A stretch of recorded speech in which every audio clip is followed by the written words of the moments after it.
Assalamualaikum warahmatullahi wabarakatuh. Kembali lagi dengan pembelajaran IPS kelas 8 bab 3 pertemuan ketiga. Pada pertemuan kali ini kita akan membahas tentang kegiatan perdagangan antar daerah, antar pulau dan antar negara, yaitu berupa kegiatan ekspor dan impor. Pada pertemuan sebelumnya kita sudah membahas tentang pelaku ekonomi. Nah, pelaku ekonomi ini terbagi 4. Yang pertama, rumah tangga konsumen atau keluarga atau yang kita sebut dengan RTK. Yang kedua, rumah tangga produsen atau RTP. Yang ketiga, rumah tangga pemerintah. Dan yang keempat, rumah tangga luar negeri. Nah, dengan adanya pelaku-pelaku ekonomi ini, terdapat salah satu aktivitas ekonomi, yaitu berupa perdagangan. Nah, sebelum kita masuk materi, apa sih perdagangan itu? Perdagangan juga disebut dengan perniagaan. Perdagangan atau perniagaan merupakan kegiatan tukar-menukar barang atau jasa berdasarkan kesepakatan bersama tanpa adanya unsur pemaksaan. Apa intinya berarti? Adanya kegiatan tukar-menukar barang, adanya kesepakatan, dan tidak adanya unsur pemaksaan. Nah, itu disebut dengan perdagangan. Nah, pertama-tama yang akan kita bahas yaitu perdagangan antar daerah dan antar pulau. Pengertian perdagangan antar daerah atau antar pulau yaitu perdagangan yang dilakukan oleh penduduk suatu daerah atau pulau dengan penduduk suatu daerah atau pulau lain dalam satu batas wilayah negara atas dasar kesepakatan bersama. Jadi adanya suatu perdagangan yang dilakukan penduduk satu dengan penduduk lainnya di suatu daerah tertentu. Nah, dalam lingkupannya itu hanya satu batas wilayah negara ya. Nah, selanjutnya perdagangan antar daerah atau antar pulau ada tujuannya. Yang pertama, memperoleh keuntungan. Nah, kita tahu ya, keuntungan itu dapat dari mana sih? Yaitu selisih antara harga jual dengan harga beli. Nah, selanjutnya biasanya kalau misalnya keuntungan diperoleh dari hasil produksi sendiri, berarti selisih antara harga jual dengan biaya produksinya, dengan biaya pengeluarannya. Nah, yang kedua, memperluas jangkauan pasar. Nah, jangkauan pasar yang dimaksud adalah konsumen nih yang mengonsumsi barang tersebut semakin banyak dan tersebar di berbagai daerah. Terlebih lagi sekarang sudah banyak e-commerce ya, berupa Shopee, Tokopedia, Bukalapak, atau JDID atau lainnya. Nah, biasanya itu dengan situs online, dahulunya konsumennya hanya daerah, tetapi dengan adanya situs online atau e-commerce dapat memasarkannya ke daerah lainnya, bahkan ke berbagai dunia, ke seluruh dunia atau berbagai negara. Nah, selanjutnya yang kedua, faktor pendorong. Faktor pendorong yang pertama yaitu adanya perbedaan faktor produksi yang dimiliki. Yang kedua, perbedaan tingkat harga antar daerah. Dan manfaatnya nih, manfaat perdagangan antar daerah atau pulau yaitu pertama, menyediakan alternatif alat pemuas kebutuhan bagi konsumen. Yang kedua, memperluas kesempatan kerja bagi masyarakat. Dan yang ketiga, meningkatkan produktivitas. Nah, seperti kita ketahui ya, faktor pendorong produksi yang dimiliki itu seperti adanya perbedaan daerah yang wilayahnya subur dengan daerah yang wilayahnya tandus. Biasanya daerah yang wilayahnya subur itu kan akan menghasilkan produksi sayur mayur. Nah, pasti kan daerah wilayah subur itu akan menjualnya sampai keluar daerah. Nah, dengan adanya perbedaan faktor produksi ini bisa mengakibatkan adanya perdagangan antar pulau. Perbedaan tingkat harga. Misalnya ada suatu wilayah yang hanya memiliki daerah pesisir atau pantai. Nah, biasanya harga ikan itu lebih murah di daerah pesisir. Sedangkan kalau misalnya ikannya sudah ke daerah yang hanya memiliki wilayah pertanian, nah biasanya akan ada perubahan harga dari ikan tersebut. Nah, yang tadi tuh menyediakan alternatif alat pemuas kebutuhan bagi konsumen itu biasanya menyediakan perbedaan kandungan alam. Nah, perbedaan produk antar daerah akan menyebabkan barang hasil produknya pun akan berbeda. Nah, akibatnya itu konsumen itu dapat menikmati produk yang tidak diproduksi dengan di tempat tinggalnya. Memperluas kesempatan kerja itu sudah pasti, karena dengan adanya perdagangan antar daerah ini akan membutuhkan tenaga kerja. Nah, seperti jasa kirim atau perluasan transportasi dan meningkatkan produktivitas. Pasti hal ini mendorong produsen itu untuk selalu meningkatkan produksinya sehingga akan meningkatkan produktivitas. Nah, kita bisa lihat ya gambar ini ya. Seperti tadi yang Ibu bilang, yang pertama itu daerah yang wilayahnya subur. Nah, pastikan daerah yang wilayahnya subur ini memproduksi sayur mayur, pertanian, hasil peternakan. Nah, sedangkan daerah yang wilayahnya tandus itu pasti membutuhkan hasil dari pertanian atau peternakan tersebut. Nah, makanya dengan adanya hasil faktor produksi yang berbeda itu menimbulkan perdagangan antar daerah atau antar pulau. Nah, begitupun dengan daerah pegunungan dengan daerah pesisir. Nah, salah satu faktor mendorongnya yaitu perbedaan tingkat harga. Tadi, di wilayah pesisir itu pasti harga ikannya lebih murah. Sedangkan kalau misalnya ikannya sudah dijual di pulau lain itu akan mengakibatkan perbedaan harga. Begitupun hasil pertanian. Jika hasil pertanian sudah diolah atau sudah diperjualbelikan di antar pulau itu harganya pasti berbeda. Nah, yang kedua, kita akan bahas tentang perdagangan antar negara atau perdagangan yang kita sebut dengan perdagangan internasional. Nah, kegiatan perdagangan antar negara dan atau internasional ini pasti kaitannya dengan ekspor dan impor. Ruang lingkup perdagangan internasional ada 5. Yang pertama, perpindahan barang dan jasa dari suatu negara ke negara yang lain. Kedua, perpindahan modal melalui investasi asing dari luar negeri ke dalam negeri. Yang ketiga, perpindahan tenaga kerja dari suatu negara ke negara lain. Yang keempat, perpindahan teknologi dengan mendirikan pabrik-pabrik di negara lain. Dan yang kelima, penyampaian informasi tentang kepastian adanya bahan baku dan pangsa pasar. Ini sudah jelas ya. Dengan adanya perdagangan internasional pasti ada perpindahan barang, modal, tenaga, teknologi, serta adanya informasi tentang kepastian yang berkaitan dengan perdagangan internasional. Selanjutnya, pengertian perdagangan antar negara atau perdagangan internasional, yaitu merupakan aktivitas perdagangan yang dilakukan oleh masyarakat suatu negara dengan masyarakat lain atas dasar kesepakatan bersama. Nah, ini sudah beda nih. Kalau tadi antar pulau atau antar daerah hanya satu negara, sedangkan internasional atau antar negara sudah jelas, yaitu perdagangan yang dilakukan oleh negara satu dengan negara lainnya dengan kesepakatan bersama tentunya. Nah, contoh perdagangan internasional. Indonesia memiliki industri pakaian jadi yang cukup besar karena kelebihan hasil produksi untuk kebutuhan dalam negeri. Kelebihannya itu bisa dijual ke negara yang kekurangan. Nah, artinya Indonesia ini melakukan apa? Ekspor, karena menjual barangnya ke luar negeri. Nah, sebaliknya, karena iklim Indonesia tidak sesuai untuk menanam gandum, kebutuhan gandum bagi warga Indonesia akan dicukupi dengan membeli gandum dari negara lain. Artinya Indonesia melakukan kegiatan impor atau membeli barang dari luar negeri. Nah, ini contoh perdagangan internasional. Nah, selanjutnya kita akan bahas tentang ciri-ciri perdagangan internasional. Ada 4. Yang pertama, perdagangan internasional membutuhkan valuta asing. Nah, jadi seperti ini nih, misalnya kita membeli buku tulis di toko buku, mata uang yang akan kita beli atau gunakan itu untuk membayar tentu saja rupiah dong.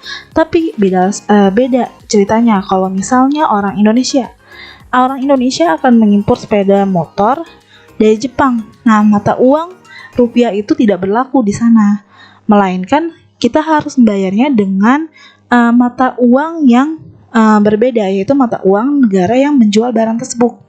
Artinya kita harus membayarnya dengan mata uang dari Jepang. Nah, kayak gitu dengan adanya valuta asing. Yang kedua, transaksi dalam perdagangan internasional membutuhkan waktu yang sangat lama. Yang ketiga, cara penyampaian dalam perdagangan internasional relatif rumit. Yang keempat, perbedaan kebijakan yang ditetapkan oleh tiap negara. Nah, poin-poin ini akan kita bahas pada slide selanjutnya. Nah, penjelasannya nih. Perdagangan internasional membutuhkan valuta asing. Nah, valuta asing itu apa sih? Atau valuta asing itu disebut dengan falas. Falas adalah pertukaran atau konversi mata uang suatu negara ke negara lain. Contohnya tadi tuh, ketika orang Indonesia mengimpor sepeda motor dari Jepang, mata uang rupiah itu tidak dapat digunakan untuk membayarnya. Nah, importir ini harus membayar dengan mata uang yang berlaku di Jepang. Jadi, valuta asing itu pertukaran atau konversi mata uang suatu negara ke negara lain. Selanjutnya, transaksi dalam perdagangan internasional itu membutuhkan waktu lama.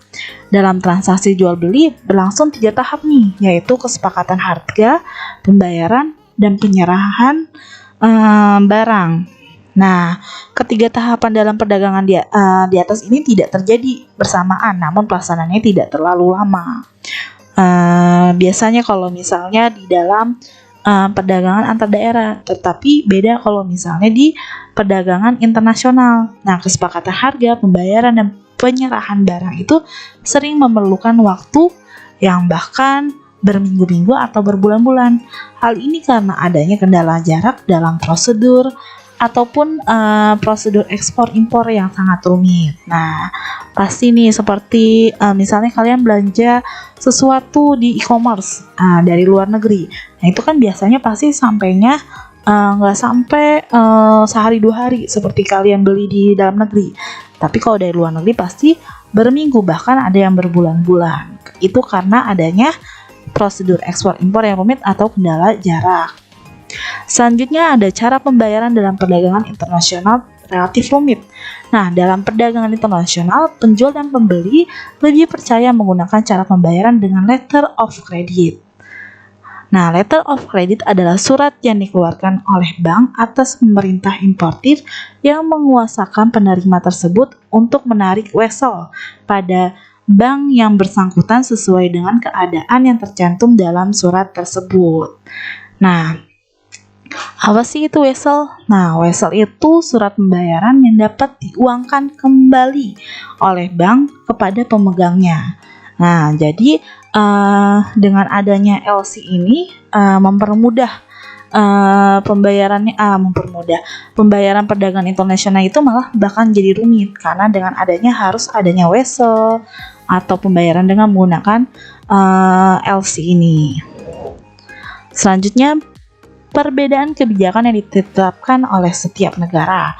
Contohnya nih, Indonesia mengimpor beras dari Thailand. Nah, dalam upaya melindungi produsen beras dalam negeri ini, pemerintah Indonesia menetapkan kebijakan pengenaan tarif dalam jumlah tertentu terhadap beras tersebut. Jadi, setiap negara itu nggak hanya mengimpor aja, tetapi dia harus melindungi produsen dalam negeri. Nah, jadi tetap kepentingan warga negaranya itu harus tetap terjaga, walaupun dengan melakukan perdagangan internasional atau impor dari luar negeri. Nah, selanjutnya faktor pendorong timbulnya perdagangan. Nah, di sini ada 9 faktor. Yang pertama, usaha untuk memenuhi kebutuhan. Nah, itu sudah jelas ya, biasanya hal ini itu terjadi karena apa? Karena barang dan jasa yang tidak dapat diproduksi dalam negeri, karena tidak semuanya itu barang atau jasa dapat diproduksi di dalam negeri sendiri. Makanya adanya timbul perdagangan internasional. Selanjutnya yang kedua, keinginan memperoleh keuntungan atau devisa untuk meningkatkan penerimaan harga. Nah, biasanya dengan kegiatan ekspor barang dan jasa, negara itu akan memperoleh keuntungan dalam wujud devisa. Devisa itu berupa valuta asing atau mata uang yang diterima oleh dunia internasional. Nah, devisa ini sangat dibutuhkan oleh setiap negara untuk melaksanakan transaksi internasional.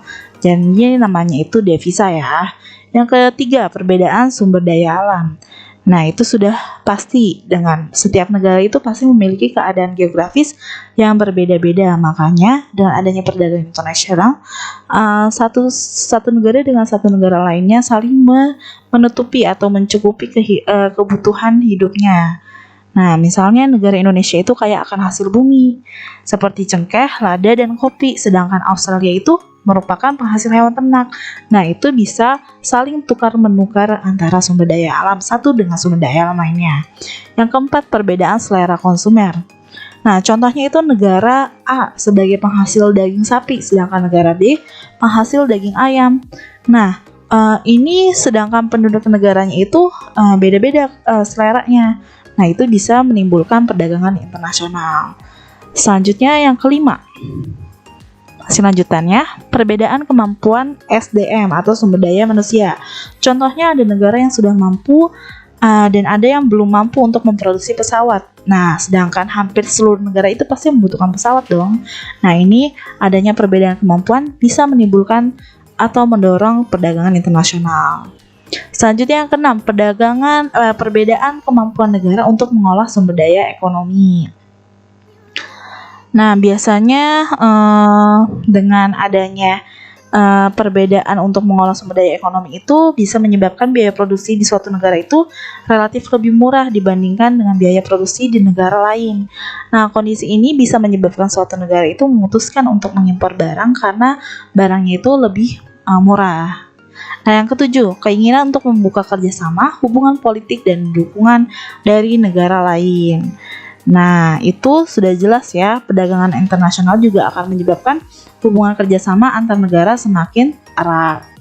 Yang kedelapan, era globalisasi. Nah, kita tahu ya, adanya era globalisasi ini, perdagangan bebas itu menyebabkan tidak suatu negara pun dunia ini menjadi dapat hidup lebih sendiri. Nah, mereka itu membutuhkan kerjasama pasti. Dan salah satu bentuknya yaitu dengan perdagangan internasional. Yang kesembilan, adanya kelebihan produk dalam negeri. Nah, untuk menghindari kerugian nih, karena dia berlebih itu, mereka itu harus menjualnya ke pasar yang lebih luas. Nah, misalnya tadi itu dibilang Indonesia kaya akan pakaian yang sudah jadi. Nah, itu bisa mengekspor barang-barang kelebihannya itu ke luar negeri.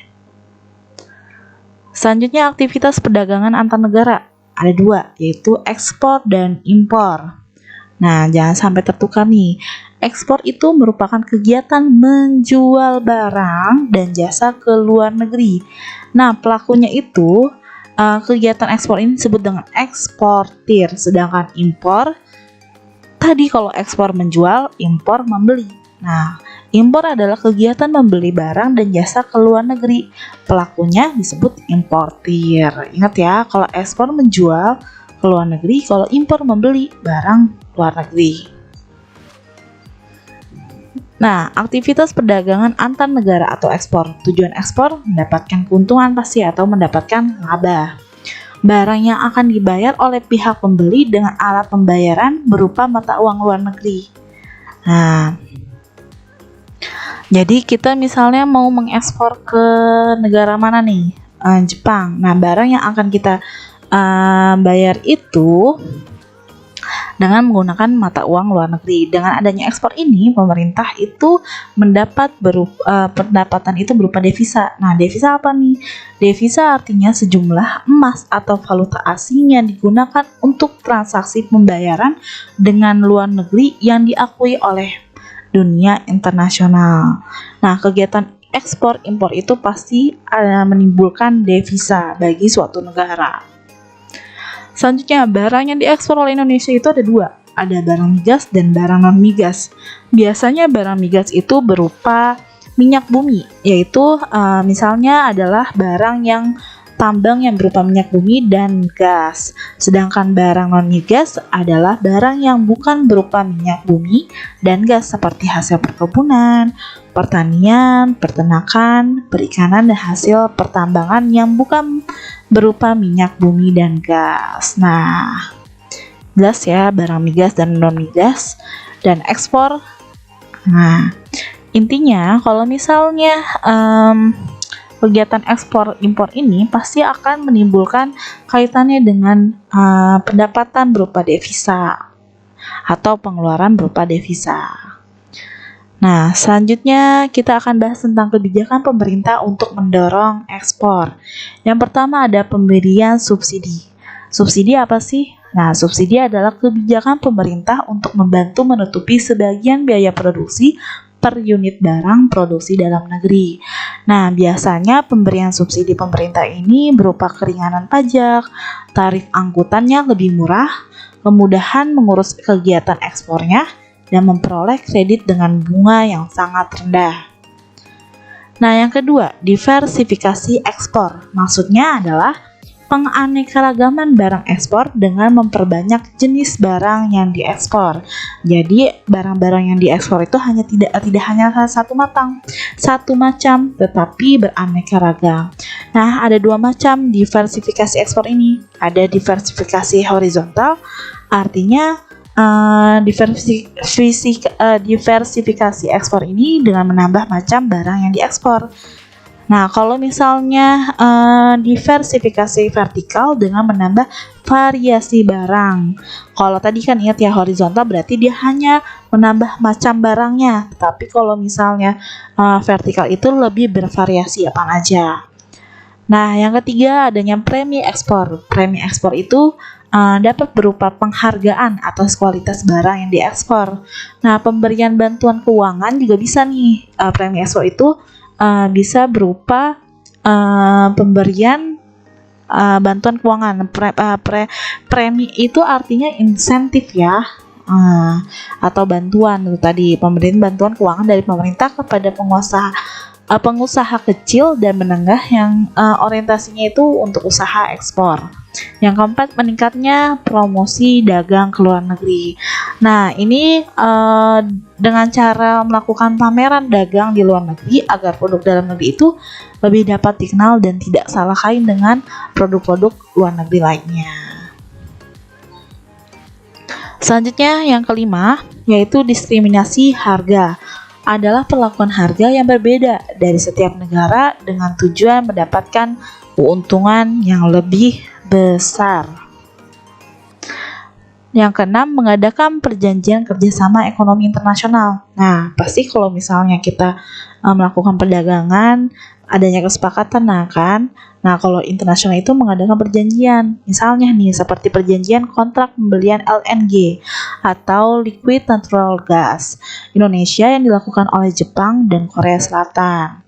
Seperti kontrak-kontrak atau perjanjian terkait pembelian barang ya atau jasa. Penyuluhan kepada pelaku ekonomi. Nah, itu yang perlu nih. Maksudnya pemerintah itu akan memberikan penyuluhan atau pemahaman tentang kegiatan ekspor ini kepada pengusaha kecil dan menengah tentang cara gimana sih melakukan ekspor. Nah, gimana tata caranya, kebijakannya apa. Nah, apa saja keuntungan dari kegiatan ekspor ini. Nah, pasti kan kebijakan pemerintah ini harus meningkat karena untuk melakukan penyuluhan itu membutuhkan waktu yang open minded untuk warga negaranya. Nah, yang ke-8, dumping. Dumping adalah praktik menjual barang di pasar luar negeri dengan harga yang lebih rendah dari harga di pasar dalam negeri atau harga normalnya. Jadi kenapa sih lebih murah? Karena itu tadi harus adanya persaingan, tidak boleh kalah saing dengan produk-produk luar negeri lainnya. Nah, selanjutnya aktivitas perdagangan negara atau yang kita sebut dengan impor nih. Tadi kan ekspornya sudah, sekarang kita bahas tentang impornya. Tujuan kegiatan impor sama tuh dengan kegiatan ekspor, yaitu mendapatkan laba atau keuntungan. Kegiatan impor ini dilakukan apabila harga barang yang bersangkutan di luar negeri itu lebih murah daripada harga di dalam negeri. Nah, alasan harga barang yang bersangkutan di luar negeri lebih murah kenapa sih? Yang pertama, negara penghasil memiliki sumber daya yang banyak. Yang kedua, negara penghasil dapat memproduksi barang dengan biaya yang mudah. Dan negara penghasil dapat memproduksi barang dengan jumlah yang banyak. Nah, itu mengapa Indonesia juga butuh barang-barang impor dari luar negeri karena itu tadi harganya lebih murah. Kenapa? Karena negara penghasil itu SDM-nya lebih banyak daripada Indonesia, ataupun barangnya itu lebih murah memproduksinya dan bisa memproduksi dengan jumlah yang banyak. Nah, pasti dengan adanya kegiatan impor ini pasti ada dampak positif dan negatifnya dong. Nah, berikut ini dampak positif dari pembatasan impor. Dampak positif dari pembatasan impor tuh, jadi dibatasi kegiatan impornya. Yang pertama, menumbuhkan rasa cinta produksi dalam negeri. Nah, diusahakan pemerintah itu nggak hanya maksudnya tidak hanya digencar-gencarkan kegiatan impornya, tapi dibatasi. Kenapa? Karena agar tumbuhnya rasa cinta produksi dalam negeri kita. Kalau misalnya ada barang negeri yang ciptaan Indonesia sendiri, kalau bisa lebih dicintai, lebih dikonsumsi lah oleh masyarakat dalam negeri kita, ya kan. Yang kedua, mengurangi keluarnya devisa ke luar negeri. Nah, kalau misalnya tadi tuh kita bilang kita beli barang di luar negeri, nah pasti kan kita harus membayarnya dengan mata uang tersebut. Nah, itu bisa keluarnya devisa ke luar negeri. Nah, yang ketiga, mengurangi ketergantungan terhadap barang produksi impor. Itu sudah jelas ya. Memang sih kadang itu harga luar negeri itu lebih murah, tetapi ini alasan pemerintah itu pembatasan impor karena agar SDM masyarakat itu sendiri itu juga bisa meningkatkan kreativitasnya untuk menjualnya. Memperkuat posisi neraca pembayaran. Nah, selanjutnya manfaat perdagangan antar negara. Nah, dampak negatifnya kalian bisa lihat nih di buku halaman 175. Dimana kalau misalnya adanya terjadi aksi balas-membalas itu bisa mendampakkan terganggunya pertumbuhan ekonomi suatu negara. Nah, yang kedua, dikarenakan produsen dalam negeri itu tidak merasa memiliki pesaing. Kalau misalnya tidak memiliki pesaing, akan cenderung kurang efisien dalam produksinya. Yang ketiga, kegiatan pembatasan kuota impor oleh suatu negara tersebut dapat mengakibatkan tindakan balasan dari negara yang merasa dirugikan. Nah, selanjutnya manfaat dari perdagangan antar negara itu apa aja sih? Yang pertama, memperoleh barang yang tidak dapat diproduksi di negeri sendiri. Nah, itu sudah jelas ya. Misalnya di dalam negeri itu tidak ada nih barang yang kita inginkan. Nah, dengan adanya perdagangan internasional ini bisa mendapatkan produksi atau suatu barang yang kita inginkan. Yang kedua, memperoleh keuntungan dari spesialisasi. Misalnya nih, ini nih seperti kualitas kehandalan sepeda motor. Nah, India kan juga memproduksi sepeda motor ya. Tapi dengan adanya saingan antara India dengan Jepang, Jepang lebih mendapatkan spesialisasi sebagai produsen sepeda motor. Nah, bisa menyebabkan Indonesia itu lebih memilih mengimpor sepeda motor dari Jepang dibanding dengan mengimpor sepeda motor produksi dari India. Nah, atau memproduksi sepeda motor sendiri di dalam negeri. Selanjutnya, memperoleh atau memperluas pasar dan menambahkan keuntungan. Itu sudah jelas karena dengan adanya perdagangan antar negara ini, perdagangannya tidak hanya dalam negeri saja, tetapi cakupannya sudah luas. Yang kedua, yang keempat, transfer teknologi modern. Nah, tujuannya itu lebih memajukan proses produksi menjadi lebih optimal. Nah, biasanya para pengusaha juga dapat mempelajari nih strategi yang dilakukan oleh para pengusaha luar negeri. Jadi dapat mencontoh nih kayak gimana sih biar cepat lakunya. Nah, biasanya produsen itu dapat mempelajari teknik produksi yang lebih modern dan efisien. Selanjutnya, menambah lapangan pekerjaan. Nah, sudah jelas ya, pasti dengan meningkatnya proses produksi akan berdampak ke peningkatan jumlah sumber daya manusia yang dibutuhkan. Nah, selanjutnya mendapatkan barang dengan harga yang lebih murah. Nah, melalui perdagangan internasional ini Indonesia dapat mengambil keuntungan dengan cara mengimpor barang yang harganya lebih murah daripada biaya yang dihasilkan dengan cara memproduksi sendiri di dalam negeri.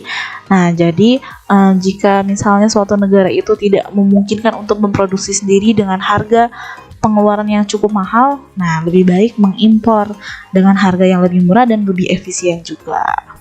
Selanjutnya, mencegah terjadinya krisis, yaitu contohnya jika suatu saat Indonesia sedang mengalami krisis pangan karena gagal panen, itu bisa saja dapat dibantu dengan cara